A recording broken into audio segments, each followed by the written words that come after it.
So I want to give you my financial tip for today, and it's about getting a living trust. Now, what is a living trust and who needs one? Well, actually, who needs one is a more complicated and longer list than simply saying who doesn't need one. So let me tell you who doesn't need one. If you are single, if you have no assets, you don't own a home, you don't have any money in the bank, you have no children, then you probably don't need a living trust because you don't have anybody you need to worry about taking care of when you're gone, and you don't have any assets that you have to worry about where they're going to go when you're gone. But if you don't meet that really, really narrow criteria, then you for sure need a living trust. Why do you need a living trust? Well, for a couple of reasons. First of all, they're super simple and inexpensive to create. You actually don't even need to go to an attorney. If you know what you want as the outcome, you can go to someone called a legal document specialist. And this is better than going online and doing something through LegalZoom because you have a human who's asking you questions and really helping you think through it. The difference is a legal document specialist is basically a paralegal who doesn't work under an attorney and they work on their own, so they can't call themselves a paralegal. Why would a legal document specialist be a good way to go? Because they're much, much less expensive. The only difference is they cannot give you advice. They cannot tell you what they think you should do because they're not a licensed attorney. But the cost is way less expensive. You can typically get a legal document specialist to create a trust for between $500 and $1,000, depending upon your market. Now, why does this matter? For two reasons. First of all, what happens to the people that you care about when you're gone? Secondly, what happens to your money when you're gone?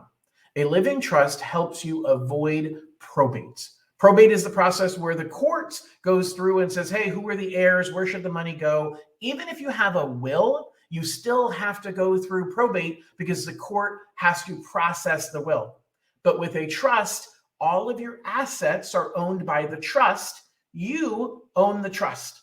And so when you're gone, then your successor trustee takes over owning the trust, but the assets are still owned by the trust. So you don't have to worry when you're gone about, wow, how are they going to get to my money to pay for my funeral expenses? How are they going to get to my money to pay for my house payment in the meantime? The successor trustee has immediate access to your money because your money is owned by your trust. It's one of the biggest mistakes I see people make is they get a trust, they put their house into it, and that's it. You need your bank accounts in your trust. You need your stock and money market and all of the other assets you have in your trust. But the most important thing that people forget about is you have loved ones that you're leaving behind that you want to make sure are cared for. Now, if you have a lot of money, you want to figure out how does that money get spent and how do we make sure that it lasts long enough and they don't just blow through it immediately. But even if you don't have a lot of money, you have to worry about who's going to take care of them. What if something happens to both you and your spouse at the same time, and you have minors that you need to make sure are taken care of? And so your trust allows you to outline who's responsible for the money, but who's responsible for your children and making decisions for them until they're of age. And at what point do they get access to the money that you have? So you don't have to have a bunch of money in order to need a trust. As long as you aren't one of those criteria I mentioned in the beginning, you should have a trust. It is relatively inexpensive, and it saves a lot of heartache and headache for those you love if you end up passing away before them. All right, let me know if you have any questions. Hope you have a great day.